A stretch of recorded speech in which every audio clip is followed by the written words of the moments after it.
Hey guys, I just got this pipe here. It's a 2-inch pipe. I want to make a connection to do a drain line, as you can see over there. But I'm just showing you what's going on inside the pipe here.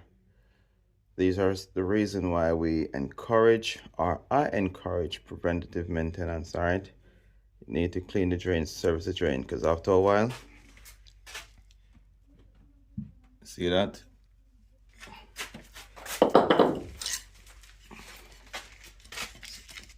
What's going on here?